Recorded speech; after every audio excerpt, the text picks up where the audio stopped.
Então, em relação aos componentes, o sistema cardiovascular consiste de sangue, que é o líquido circulatório, do coração, que é a bomba, impulsiona esse sangue, e de vasos. Bem, o sangue transporta substâncias, tais como nutrientes, glicose, lipídios, por exemplo, hormônios, excretas, oxigênio e CO2, como nós vimos bastante em detalhe na aula passada. Também transporta células, como as hemácias, nós vimos isso na aula passada, plaquetas relacionadas à coagulação e linfócitos relacionados ao sistema imune.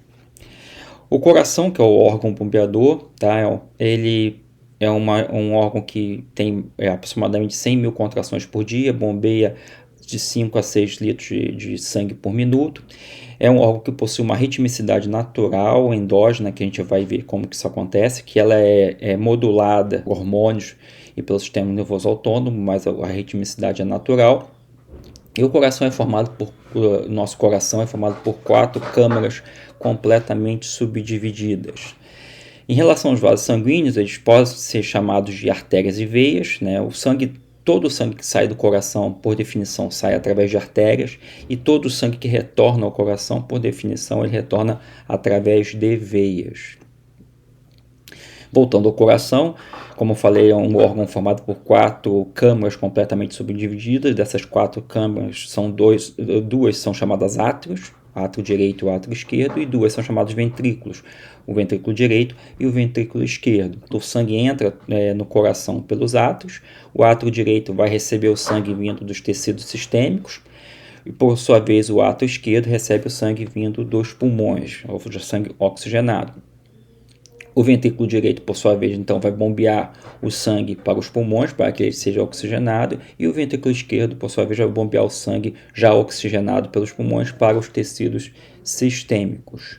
Em relação à função e espessura do miocárdio, o miocárdio é o tecido muscular cardíaco, que é o tecido que é responsável pelo bombeamento do coração. Então, se a gente faz um corte aqui do coração, a gente pode ver essa figura aqui mostrando o miocárdio dos ventrículos, né? Os miocárdios dos átrios, né, ou seja, as câmaras do coração que recebem o sangue, tanto do pulmão quanto dos tecidos sistêmicos, eles têm a função de proporcionar o sangue para os ventrículos. Acontece sob baixa pressão. Por quê? Porque o miocárdio dos átrios, na verdade, tem paredes muito finas, é um miocárdio que é fino. Então, esse bombeamento do átrio para o ventrículo acontece por baixa pressão. No entanto, quando a gente está falando dos ventrículos, a gente tem o miocárdio do ventrículo direito e do esquerdo, eles são diferentes, né? O do direito, ele vai ter uma menor carga de trabalho. Por quê? Porque a circulação pulmonar é muito menor do que a circulação sistêmica, portanto o bombeamento de sangue é feito por uma menor distância e sob uma menor resistência também. Isso, como consequência, tem que o miocárdio do ventrículo direito é um miocárdio mais fino. Então, aqui a gente tem o ventrículo direito e a gente tem o miocárdio do ventrículo direito. É um miocárdio mais fino. Quando a gente olha o ventrículo esquerdo, a gente percebe que o miocárdio é muito mais espesso. Por que o miocárdio é muito mais espesso? Porque, na verdade, o ventrículo esquerdo ele vai bombear o sangue por distâncias maiores. Ele bombeia o sangue para todos os tecidos sistêmicos. Ele vai bombear, portanto, o sangue sob uma pressão maior, e esse sangue, quando ele circula pelos tecidos sistêmicos, ele necessita uma pressão maior também, além da maior distância, porque existe uma maior resistência dos tecidos sistêmicos à circulação do sangue, principalmente quando está passando pelos capilares sistêmicos. Então, isso, como consequência, leva a que a parede do miocárdio do ventrículo esquerdo é muito mais espessa do que a parede do miocárdio do ventrículo direito. Bem, rapidamente, a gente já falou sobre isso, mas nós temos duas circulações, a circulação sistêmica e a circulação pulmonar, né? Então, a circulação sistêmica leva o sangue a partir do coração, bombeado a partir do ventrículo esquerdo, saindo por aorta sistêmica, vai passar por todos os tecidos sistêmicos, aí haverá troca gasosa em todos os tecidos sistêmicos, esse sangue vai voltar com uma saturação mais baixa de oxigênio, né, e com a quantidade de dióxido de carbono mais alta, esse sangue vai voltar por veias para o coração, entrando no átrio direito, no ventrículo direito, e aí já entra na circulação pulmonar. E a partir do ventrículo direito, pela artéria pulmonar, esse sangue vai ser bombeado para o pulmão, para a sua oxigenação, e aí o ciclo retorna com o sangue oxigenado retornando para o átrio esquerdo pelas veias pulmonares. Uma circulação que é importante, que é a circulação coronariana. Então, o miocárdio é um tecido que necessita de muito de oxigênio e de nutrientes para a geração de energia, glicose. A circulação coronariana é essencial. Então, existe uma circulação no tecido do miocárdio. O sangue que passa por dentro das câmaras do coração, ele não é utilizado para oxigenação e fornecimento de nutrientes para as células do miocárdio. O sangue que é utilizado para o fornecimento de oxigênio e nutrientes é o sangue que vem pela circulação coronariana. Então, temos artérias que levam a partir da aorta o sangue oxigenado, ou seja, a aorta que leva para os tecidos sistêmicos, incluindo o tecido do miocárdio. E o sangue vai voltar para o coração através de veias também, chegando no átrio direito. Então, a circulação sistêmica, a circulação coronariana é essencial para o pleno funcionamento do coração. Quando existe um evento de um infarto do miocárdio, o infarto do miocárdio nada mais é do que uma interrupção da circulação coronariana. As células daquela região do coração que não recebe mais suprimento sanguíneo, elas morram, e isso vai causar dificuldade, na verdade, na contratilidade daquela região do coração. Um outro problema que o tecido cardíaco ele não se reproduz, ou seja, as células cardíacas não se dividem. Então, uma vez mortas, é formada uma cicatriz de tecido não contrátil também. Isso tem consequências para a contratilidade do coração posteriormente ao infarto do miocárdio.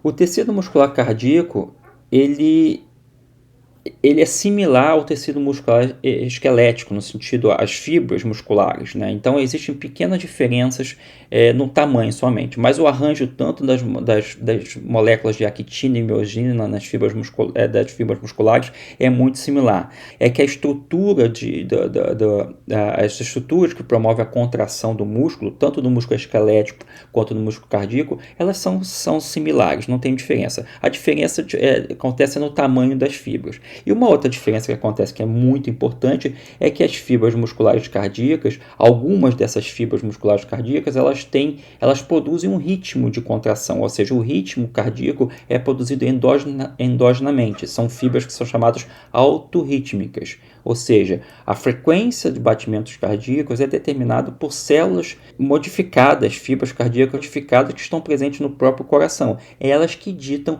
o ritmo cardíaco. Essas fibras que ditam o ritmo cardíaco, elas funcionam como um marca-passo, ou seja, elas geram ritmo cardíaco. E como que isso acontece? Elas geram potenciais de ação de forma espontânea. Então, essa geração de potenciais de ação de forma espontânea é que vai estimular as fibras musculares cardíacas, as que possuem capacidade de contração, a se contraírem num ritmo determinado, num ritmo sincronizado. Onde que é gerado o ritmo cardíaco? O ritmo cardíaco é gerado num conjunto de células cardíacas modificadas que não tem a função de contração, mas sim a função de geração do ritmo. Essas células estão localizadas nessa região aqui do átrio direito, que é chamado nó sinoatrial ou nódo sinoatrial. Essas células que estão presentes nesse nó sinoatrial, elas têm uma característica que é essencial, que é a despolarização espontânea. Ou seja, espontaneamente elas têm ciclos de despolarização e repolarização. E elas possuem, na verdade, o potencial de repouso, que é um potencial que é chamado potencial marca-passo, que é um potencial, na verdade, de repouso que é oscilante. Ele não fica estável num único valor, ele fica oscilando. Então, se a gente pega a despolarização dessas células do nó sinoatrial, o que a gente percebe? A gente percebe ciclos. Ciclos endógenos de gerações de potencial de ação. Cada um dessas unidades aqui vai estar relacionado a um batimento cardíaco. Então, é gerado um potencial de ação, e esse potencial de ação vai ser propagado pelas células musculares cardíacas, e quando ele chega a cada célula muscular cardíaca, ele vai estimular a contração dessa célula muscular cardíaca. A gente vai ver como acontece a propagação desse sinal. Então, cada potencial de ação gerado é relacionado a uma contração das células musculares cardíacas. Nesse perfil de atividade das células do nó sinoatrial, a gente percebe esses picos mostrados pelo potencial potencial de ação e a gente percebe esse potencial de repouso que, na verdade, ele não é constante, ele tem valores variáveis, que é chamado potencial marca-passo.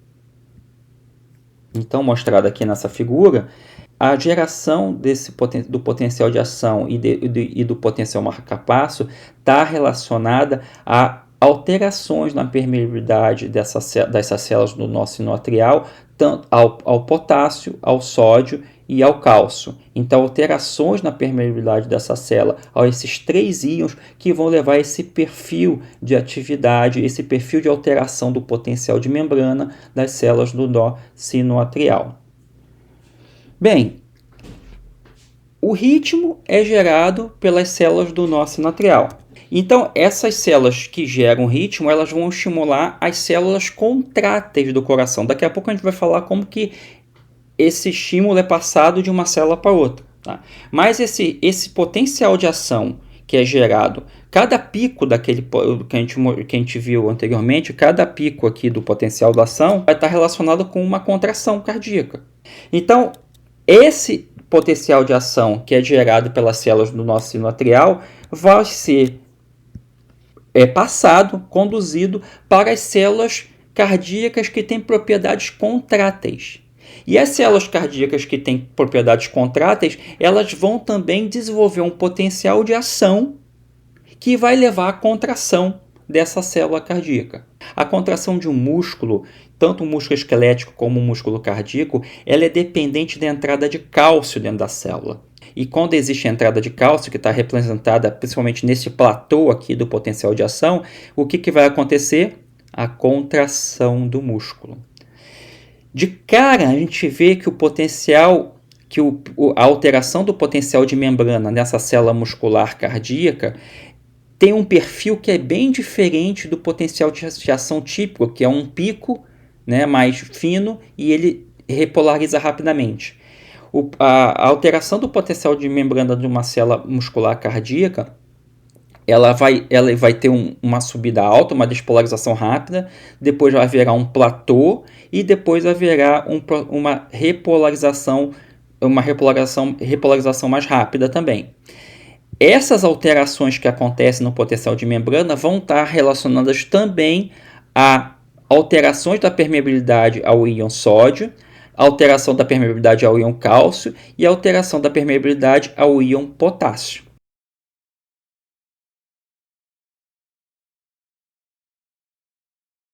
E essa contração das células musculares cardíacas, ela vai ser propagada, vai ser conduzida para todas as células musculares cardíacas adjacentes. Por quê? Porque a contração do coração ela tem que acontecer de forma sincronizada e coordenada. O que significa? Significa que, primeiro, as células musculares cardíacas dos 2 átrios elas se contraem de forma coordenada. Isso faz com que o sangue passe dos átrios para o ventrículo e depois as células musculares cardíacas dos ventrículos se contraiam de forma coordenada também. Então é necessário que primeiro haja contração das células musculares do átrio e depois do ventrículo. Porque senão isso vai gerar uma arritmia, o coração não vai conseguir bombear o sangue da forma que deve ser bombeado. Então o sangue tem que primeiro fluir dos átrios para os ventrículos e dos ventrículos ele sai do coração. E como que isso acontece? Isso acontece através dessa propagação da onda de contração.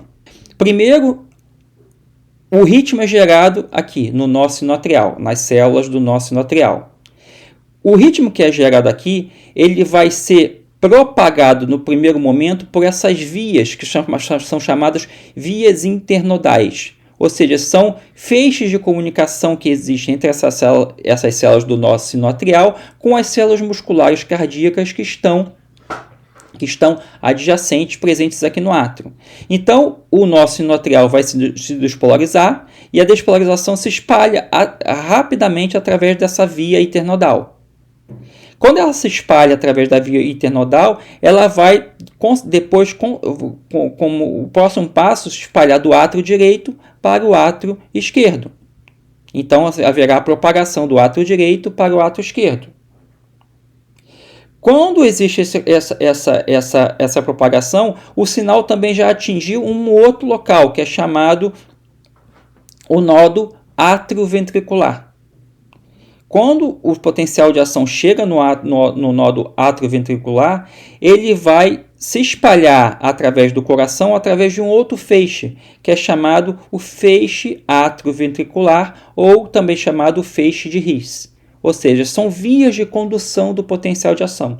Então, esse feixe atrioventricular está localizado aqui no septo que separa os dois ventrículos. Então, é um feixe que vai conduzir esses potenciais de ação, né, através dessas vias condutoras aqui. Então, esse potencial de ação vai ser conduzido pelo feixe de His ou feixe atrioventricular e vai alcançar onde? Vai alcançar a região aqui do ápice do coração, que tem fibras chamadas fibras de Purkinje. Essas fibras de Purkinje, por sua vez, elas se propagam para as paredes dos ventrículos, tanto o direito quanto o esquerdo. Isso vai levar à contração dos ventrículos direito e do ventrículo esquerdo de forma simultânea e coordenada. Então a gente percebe que existe uma propagação desse estímulo potencial de ação, que primeiro é gerado somente pelas células que não se contraem, ou seja, que só geram ritmo, e esse ritmo gerado pelas células do nosso sinoatrial é conduzido para as células que têm capacidade contrátil, tanto do átrio quanto do ventrículo, através desses feixes de comunicação, tanto as vias internodais, o feixe de His e as fibras de Purkinje, proporcionando uma contração coordenada dos cardiomiócitos do átrio e dos ventrículos, sem que haja arritmia na contração cardíaca.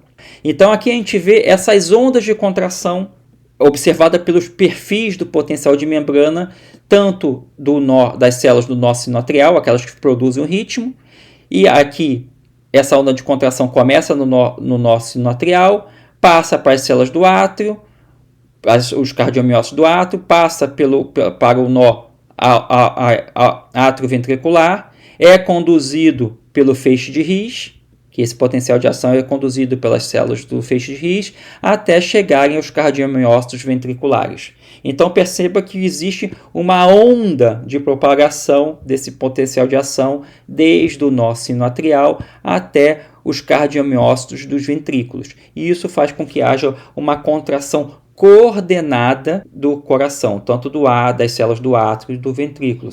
Dos diversos dos perfis de potencial de ação que são observados no coração, desde o potencial de ação que é gerado lá naquela região que gera o ritmo cardíaco, que é o chamado nó ou nodo sinoatrial, até o potencial de ação gerado lá no cardiomiócito do ventrículo, que vai levar à contração das células ventriculares, que existe essa onda de despolarização no coração, que justamente ela está mostrando a condução desse estímulo.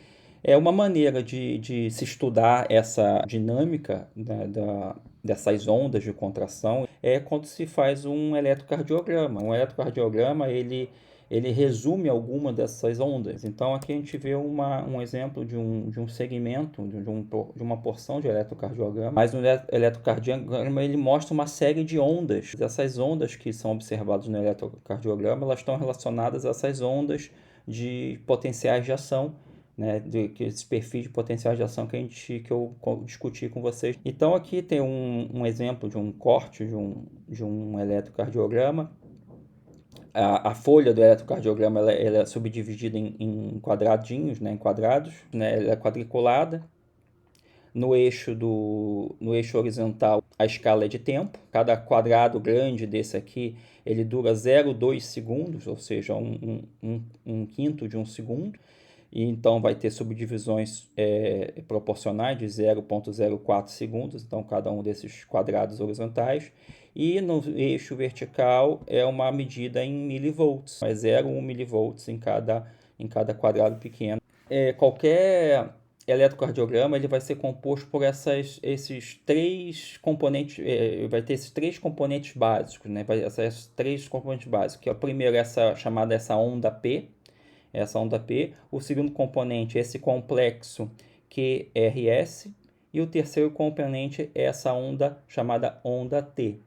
A onda P, que é observada no eletrocardiograma, ela vai estar relacionada ao processo de despolarização que acontece no átrio.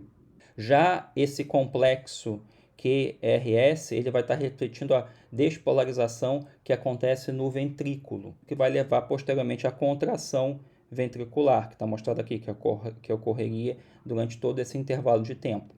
E a onda T, ela está relacionada à repolarização que acontece no ventrículo, a repolarização ventricular. Então, esse retorno ao potencial de repouso de membrana ventricular.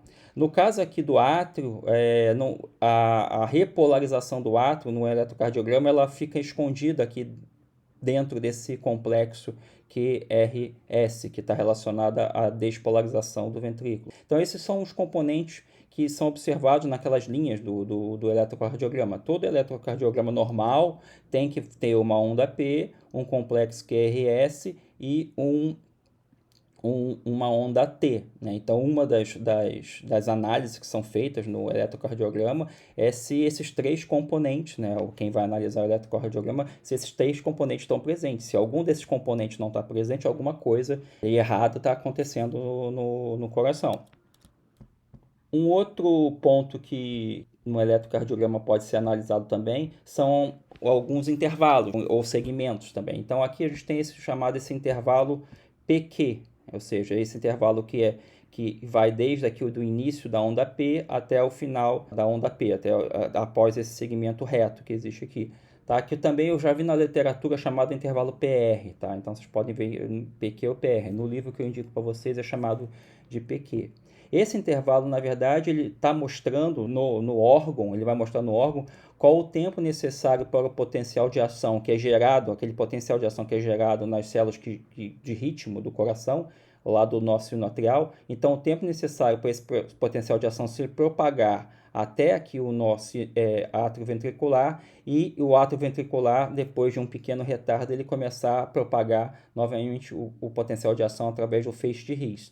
Esse intervalo, no coração normal, ele não deve durar mais do que um quadrado grande, 0,2 segundos.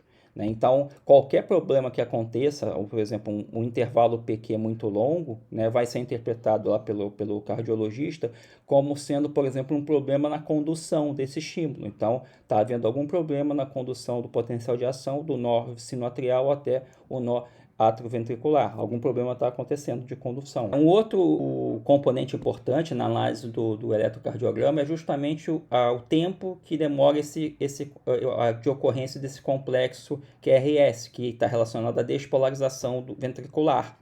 Então, esse complexo QRS ele deve acontecer de uma forma muito rápida. No máximo, ele ocupar 3 quadradinhos pequenos aqui, ou seja, 0,12 segundos. Então, deve ser um evento muito rápido. Por quê? Porque os ventrículos, para que eles exerçam a sua função, eles devem se contrair rapidamente. Um tempo maior de contração ventricular, ou seja, se esse complexo se estender durante um longo tempo maior, isso vai possivelmente indicar um problema na condução do sinal elétrico aqui por esses feixes aqui nos ventrículos. Um outro ponto é esse segmento ST aqui. Esse segmento ST, ele significa um intervalo no qual as fibras contráteis ventriculares são despolarizadas durante a fase de platô do potencial de ação. Ou seja, lembra aquela fase de platô do potencial de ação no ventricular? Essa fase de platô aqui, né? Então, essa fase de platô, durante essa fase de platô, então isso está mostrado naquele segmento ST.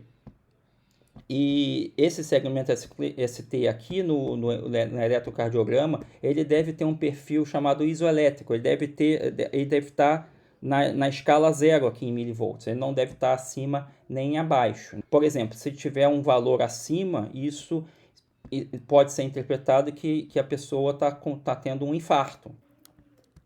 E por fim, esse intervalo QT, que é um intervalo aqui que vai desde do início do período QRS até o final da onda T.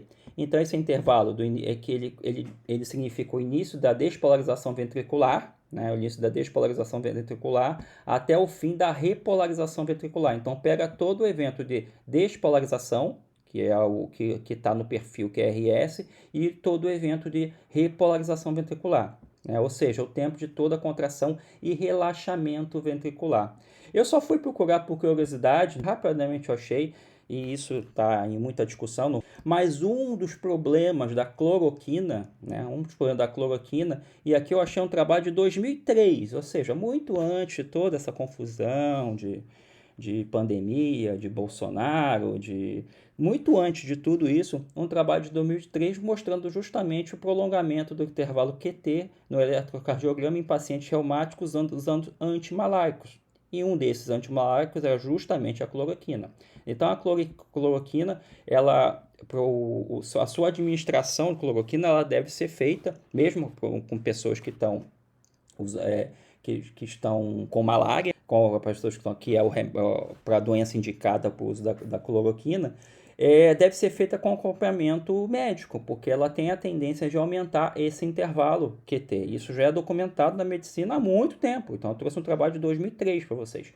Então, esse aumento do intervalo do QT, ele pode ser assintomático, mas pode levar, como coloca aqui, a desmaios, síncope ou até morte súbita. Então, é um evento que pode acontecer. É um evento que pode acontecer com o uso da cloroquina, e ainda mais agora que está havendo o uso indiscriminado de cloroquina por algumas pessoas. Um outro ponto que é importante quando a gente está falando de cardio é o conceito de débito cardíaco. O conceito de débito cardíaco ele está relacionado ao volume de sangue que é ejetado pelo ventrículo, né, por minuto. O débito cardíaco, para a gente se calcular o débito cardíaco, se usa o volume sistólico, ou seja, quanto de sangue sai do coração por uma contração, né, o volume sistólico. Aí pode ser o volume sistólico tanto do ventrículo direito ou esquerdo, tá? Que são volumes iguais. Então, tanto o volume então, se estima o volume sistólico, ou seja, o ml, o mililitros por batimento, vezes a frequência cardíaca, quantos batimentos por minuto. Numa situação normal, né, o volume sistólico é 70 ml. E a frequência de batimentos cardíacos pode ser 75 batimentos no repouso, por exemplo. É um valor médio, Então, com isso se calcula o débito cardíaco da pessoa no repouso, que vai estar em torno de 5,5 litros e 250 ml, de litros por minuto bombeados. Ou seja, quase todo o sangue da pessoa, que se estima que o volume de sangue é em torno de 6 litros, também isso aí vai depender do tamanho da pessoa e tudo, mas varia entre 5 e 6 litros. Ou seja, no repouso quase todo o sangue é bombeado pelo coração durante 1 minuto. Então, o débito cardíaco em torno de 5 litros, quase 5 litros e meio. Quando a pessoa está em um exercício moderado, aumenta-se um pouco o volume sistólico, porque na verdade no repouso, quando há a sístole do coração, ou seja, a contração do ventrículo, não sai todo o sangue do ventrículo. Um pouco de sangue fica no ventrículo, não sai todo o sangue. Mas no exercício moderado, o que acontece? A força de contração é um pouco mais forte, e quando sendo um pouco mais forte a força de contração, isso vai fazer com que saia mais sangue em cada volume sistólico, em cada contração do ventrículo. Então, no exercício moderado, o volume sistólico aumenta um pouco e o batimento cardíaco vai pelo menos a 100 batimentos por minuto, até mais, né? Mas aqui essa estimativa de 100 ml por 100 batimentos, a gente já vê que em 1 minuto já tem um bombeamento de o dobro do sangue, né? Então, em dobro, num exercício moderado, pelo menos 10 litros de sangue por minuto é o débito cardíaco. E esse valor pode aumentar, com certeza, com certeza. O batimento cardíaco, ele pode, numa pessoa jovem, pode bater em 200 batimentos no exercício forte, né? No exercício forte, esse valor de batimento máximo, frequência cardíaca máxima, ele vai diminuindo com a idade, mas a gente pode tirar por 150 batimentos cardíacos, por exemplo, um valor no exercício mais intenso, e mantendo esse valor de 100 ml de volume sistólico, às vezes até um pouquinho maior, podendo ir até 130, a gente tem um volume que pode bater 13, 15 litros de sangue bombeados por minuto.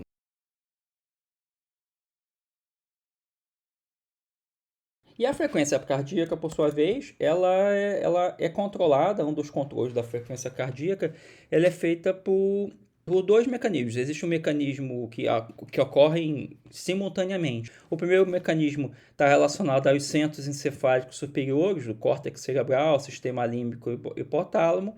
E o segundo mecanismo está relacionado a receptores sensoriais presente no corpo, receptores sensoriais de posição, monitorando os movimentos do corpo, e receptores sensoriais de quimiorrecepção, que monitora a composição química do sangue, e de pressão sanguínea, de baroreceptores, monitoram a pressão arterial.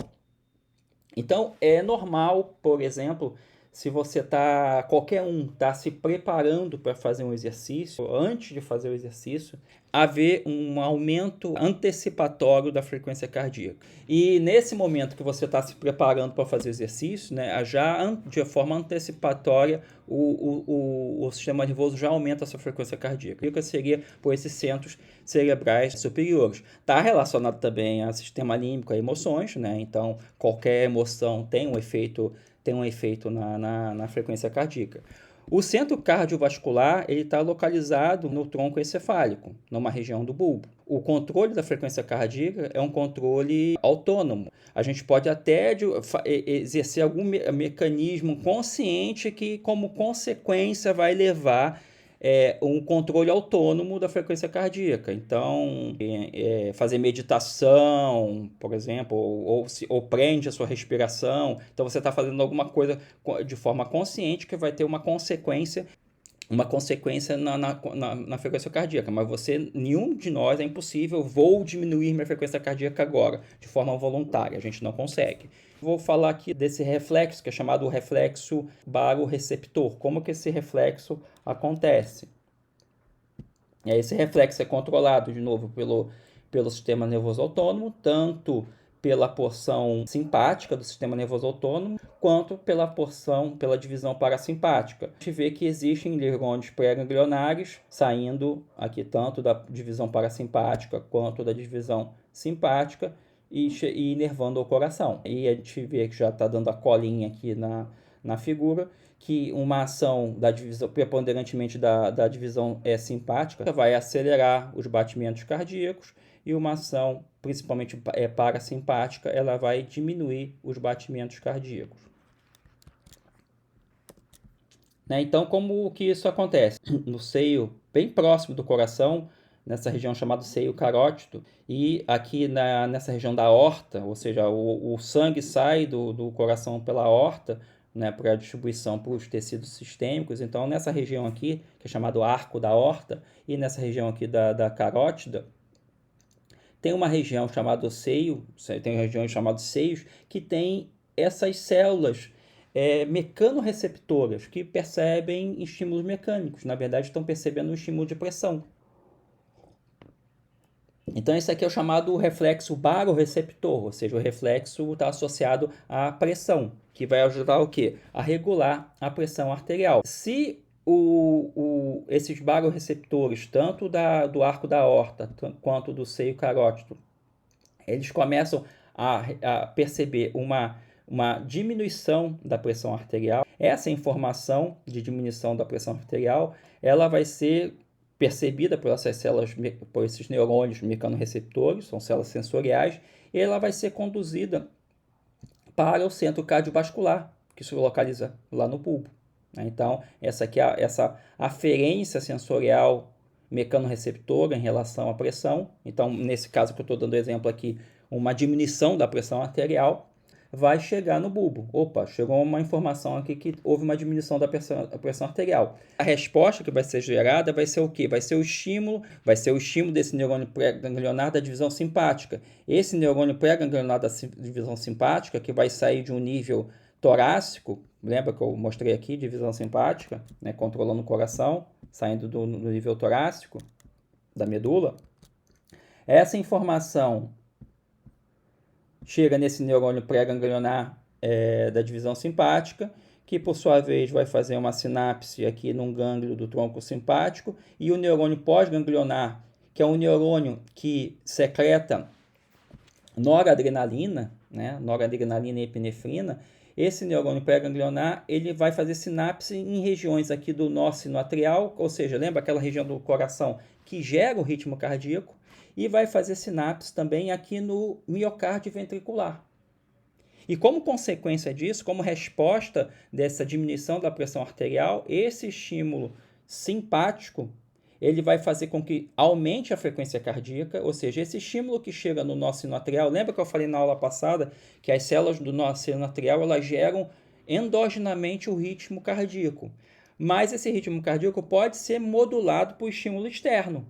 E a sinapse que existe desse neurônio pós-ganglionar aqui, liberando a norepinefrina, vai fazer com que essas células do nosso sino atrial, elas aumentem o seu ritmo, ou seja, aumente a frequência de geração de potenciais de ação. Se elas aumentam a frequência de geração de potenciais de ação, elas vão aumentar a frequência cardíaca. Então, aumenta-se a frequência cardíaca como resposta a uma diminuição da pressão, né, da pressão arterial, e além disso, esse estímulo simpático vai fazer com... Tá vendo que tem uma porção aqui do axônio que faz sinapse direto no miocárdio ventricular? Essa sinapse, liberando norepinefrina aqui, vão estimular o aumento da concentração de cálcio dentro das células musculares esqueléticas, musculares cardíacas aqui do miocárdio. Esse aumento da concentração de cálcio vai aumentar a força da contração também. Então, vai haver aumento da frequência cardíaca junto com o aumento da força da contração. E esses dois fenômenos juntos vão elevar a pressão arterial. Chega no momento que, se a pressão arterial ela volta ao nível normal, esse baroreceptor vai parar de ser estimulado e esse estímulo simpático vai diminuir. Se, por outro lado, houver o fenômeno oposto, um aumento da pressão arterial, que vai ser percebida também aqui nos mesmos baroreceptores. Essa informação de pressão arterial alta vai ser conduzida para os mesmos centros aqui, e a resposta que é gerada aqui nesse caso, qual é? É uma resposta pela divisão parasimpática do sistema nervoso autônomo. Então, vai sair um neurônio pré-ganglionar aqui do próprio bulbo, tá? Porque na divisão parasimpática, os neurônios pré-ganglionares saem do tronco encefálico, e vão fazer sinapse com o neurônio pós-ganglionar, que está bem próximo do coração. Então, vai fazer uma sinapse com pós-ganglionar bem próximo dos órgãos-alvo e vai liberar neurotransmissor lá no nó sino atrial e no nó atrioventricular. E esse neurotransmissor que vai ser liberado, que nesse caso, é a acetilcolina, vai ter o efeito de diminuir a frequência cardíaca. E essa diminuição da frequência cardíaca faz com que haja uma diminuição da pressão arterial. Né? Nesse caso aqui, não há um efeito do neurônio pós-ganglionar no músculo ventricular. Há somente um efeito no local de geração de ritmo.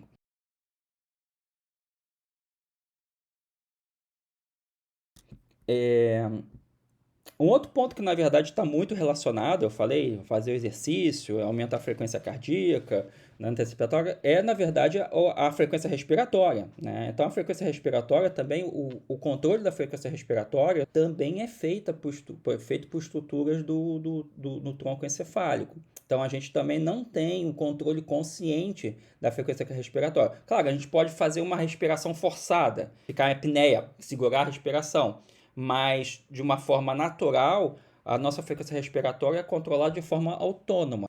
E o controle e a regulação da frequência respiratória, ela é feita principalmente por células por células sensoriais quimiorreceptoras, que podem estar localizadas em regiões muito próximas daqueles baroreceptores que eu mencionei anteriormente. Quimiorreceptores aqui no arco da aorta e aqui nessa região da carótida também.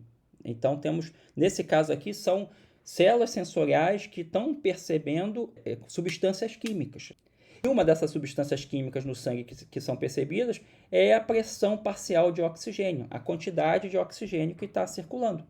Então, numa situação, por exemplo, de pressão parcial baixa de oxigênio, então a pessoa começou a fazer exercício.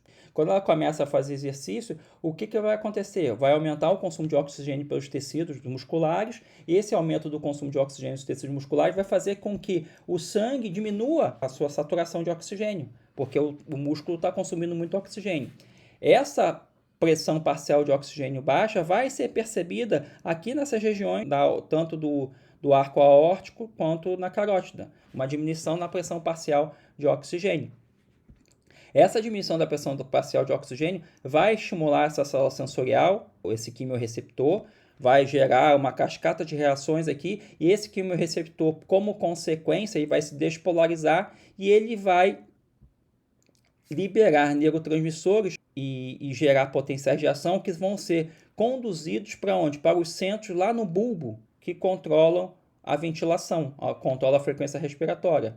Então, em resposta a uma diminuição na pressão parcial de oxigênio, essa pressão parcial de oxigênio vai ser percebida, essa diminuição vai ser percebida, e essas células quimiorreceptoras vão projetar os seus axônios lá para a região do bulbo.